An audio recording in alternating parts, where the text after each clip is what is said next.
महर्षि वेदव्यास द्वारा रचित महाभारत ग्रंथ में अनेक बलशाली राजाओं और योद्धाओं का वर्णन है। ऐसा ही एक महारथी राजा था जरासंध, जो बहुत ही क्रूर राजा था।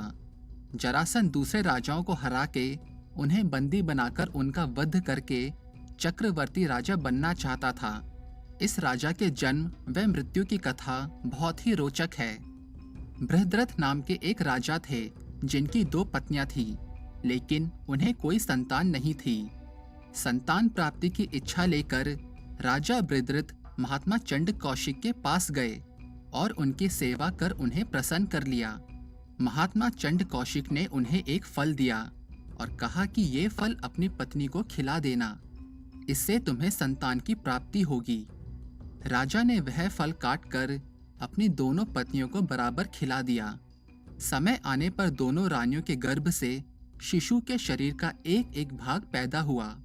दोनों रानियों ने घबरा कर शिशु के दोनों जीवित भागों को महल से बाहर फेंक दिया।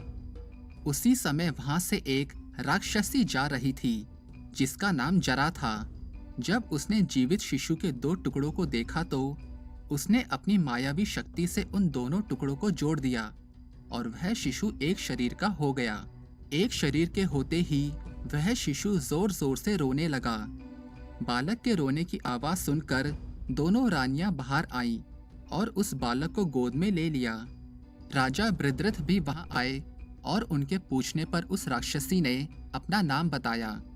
राक्षसी ने राजा को शिशु को जोड़ने की बात बताई, जिससे राजा बहुत खुश हुए और उन्होंने उस बालक का नाम जरासंध रख दिया, क्योंकि उसे जरा नाम की राक्षसी ने संधित यानी जोड़ा था। जैसे जरासंध के शरीर को जोड़कर उसे जीवन दान मिला, ठीक उसी तरह ही उसका वध हो सकता था। जरासंध का वध करने के लिए श्री कृष्ण ने एक योजना बनाई और भीम के साथ जरासंध के पास गए और उसे कुश्ती के लिए ललकारा। राजा जरासंध और भीम का युद्ध कार्तिक कृष्ण प्रतिपदा से 13 दिन तक लगातार चलता रहा। जब भीम जरासंध का वध करने में असफल रहे, तब 14वें दिन श्री कृष्ण ने जरासंध को मारने के लिए भीम को इशारा किया। उन्होंने पेड़ की एक पतली सी डंडी ली और उसे बीच में से चीर कर विपरीत दिशा में फेंक दिया।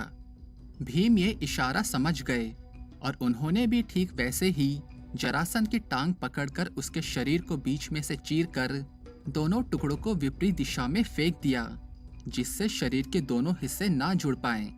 टाइम ज़ूम, धर्म डेस्क।